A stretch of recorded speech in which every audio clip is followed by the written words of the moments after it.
THAC0, the acronym that continues to overshadow the old school game, and makes prospective players think twice about turning their hand to earlier versions of the Dungeons & Dragons game.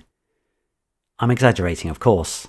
However, THAC0 has become legendary in D&D lore as being that confusing mechanic they used way back when they had silly things like descending armor class. Well, I'm here to dig into the subject a little bit. Not to tell you that THAC0 is a better system and we should all go back to it, but to demonstrate that at its root, what wasn't really a complicated system at all was made complicated by a simple and well-meaning concept that ended up confusing a lot of people. First, what is THAC0? THAC0 is an acronym that stands for To Hit Armor Class 0. But why would you need to know this? Let's give a brief history lesson to build some context, and hopefully the rest of what I've got to say should start falling into place. First, you need to understand that in pre-3rd edition Dungeons & Dragons, your armor class was superior the lower the value was, which frequently went into negative values. This is today referred to as descending armor class, as opposed to ascending armor class used in post-3rd edition. This meant that the roll you needed to hit a creature was not the same value as its armor class, leading to the requirement for an attack roll table. This image shows you the armor class values used in the BECMI edition of Dungeons & Dragons, and you can see how it gets lower as the armor gets more protective. So now we know this, let's refer to a copy I made of the attack roll table from the BECMI rules. You can see down the left how it refers to character level. As we move right across the table, you can see how each value refers to an armor class that would be hit with an unmodified roll. When we reach the armor class of 0, that is the number you need to hit it, and is therefore your THAC0. THAC0 first appeared in the 1st edition Advanced Dungeons & Dragons Dungeon Master's Guide, in an appendix of monster listings, apparently used by Gygax as a helpful abbreviation to prevent DMs from having to constantly refer to attack roll tables. Once players knew their THAC0, they felt comfortable with just recording this number on their character sheets, and then working out everything from there.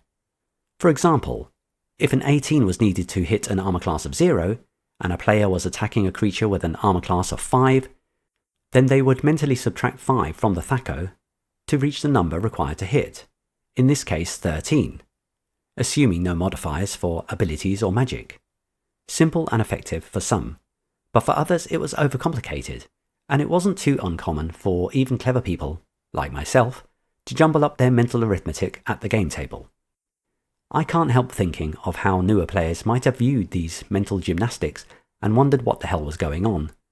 For veteran players who were there, you only have to think back to how many times you had to explain THAC0 to know it was a problem. What made things worse, in my opinion, was when 2nd edition Advanced Dungeons & Dragons dropped attack roll tables altogether, in favour of showing a table of THAC0s. You can see it here. It was probably thought of as a helpful system, but most likely thought of as a way to save pages in the book. Ultimately, THAC0 became a divisive mechanic, leading to its derision today. It all sounds overly complicated, doesn't it? And that's what I kind of want to focus on. You see, I think the problem with THAC0 wasn't necessarily the descending armor class system and attack roll tables, but the well-meaning use of the THAC0 concept itself. That is, THAC0 was the problem with THAC0. I mean, it seems, and was to some, a helpful concept, doing away with having to refer to those attack roll tables. But try explaining it to someone new to the game, especially someone who just doesn't like working with numbers, and you've lost them pretty quick. THAC0 was one of those geeky mechanics that, dare I say, the kind of kids who were drawn to D&D in the early days found really easy to work with. That's not to say others couldn't do it, but others wouldn't perhaps want to spend their spare time juggling mental arithmetic when all they wanted to do was slay dragons.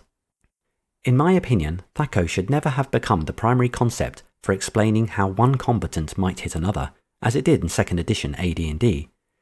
I believe that the attack roll table should have remained the key reference point, as it did in BECMI, for working out what you needed to hit, and THAC0 should have remained, as perhaps Gygax was thinking with his use of it, a helpful suggestion. So why am I going on about this? Well, really it's just to show you how easy using descending armor class really is when an old school game system, such as BECMI, provides you with an attack roll table. The legend of THAC0 remains a shadowy figure in the minds of people not wanting to return to old school, so much so that rumour of its destructive power has entered into modern vernacular so as to deter even the most foolhardy of new players. But this shouldn't be the case, so let's shove THAC0 into the margins, and let's show you just how easy knowing what you need to hit each armour class really is.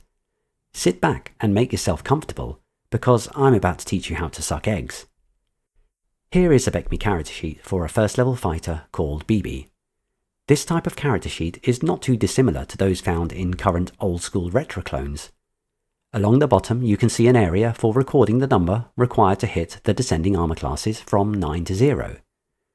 Now let's hop over to the attack roll table and look at the values associated with the level 1 fighter. We can see that a 10 is needed to hit an armour class of 9, and that increases by 1 for each subsequent armour class, meaning a 19 is needed to hit armour class 0. So we can just write these into the character sheet now, as shown here. But wait a minute, let's consider what adjustments I might have to make to my attack roll. I can see my strength is 15, which gives me a +1 to melee attacks. So I could just reduce all the numbers I need to hit in the table by 1. However, my dexterity gives me no bonus at all to missile and thrown attacks. So how was this dealt with in the past? Well, one of two ways. You could either just leave it with the unmodified values as specified in the attack roll table and apply your modifiers each time you make an attack, or you could have one line for melee attacks and one line for missile and thrown attacks, as shown here, both including any bonuses or penalties if you have them. Some players went even further and included a line for every weapon type they had. Knowing what number you need to hit an armor class was really as simple as this. Just refer to the attack roll table, cross-reference to your character type and level, and record on your sheet. Nothing more complicated than that. In fact, having it recorded in this way might even be of use in 5th edition, and easier for some players who struggle with arithmetic. Instead of adding an ability bonus, magic bonus, or whatever else bonus to your roll, just have it already figured out on a personalized hit roll chart. Roll the dice and cross-reference whatever number comes up on the d20 to find out the armor class you hit. I used to play with a woman who would get really mixed up with all the bonuses, so thinking back, this might have been a neat solution, and might be for others not comfortable with arithmetic. So there you have it, a relatively easy system of knowing what number you need to hit any armor class. Who knew? Now, I'm not saying at all that it's easier to use the descending armor class system over the ascending one. Clearly it isn't. But using attack roll tables is the old school experience, and hopefully my explanation has made you a little more willing to give it a go, even if it is just the once. Or maybe I've made you think about applying the methodology to 5e, if it may help anyone out. What no one needs to worry about with either is the use of THAC0. Thank you for watching this short video on a subject that's quite important to me. My intention is to remove the mystique around old school gaming, and I hope this helps improve any anxieties people may have around the potential for having to deal with THAC0. Please like or subscribe if you think I deserve your future attention. I'm BECMI Berserker. Keep making your saving throws, and I hope to see you back here soon.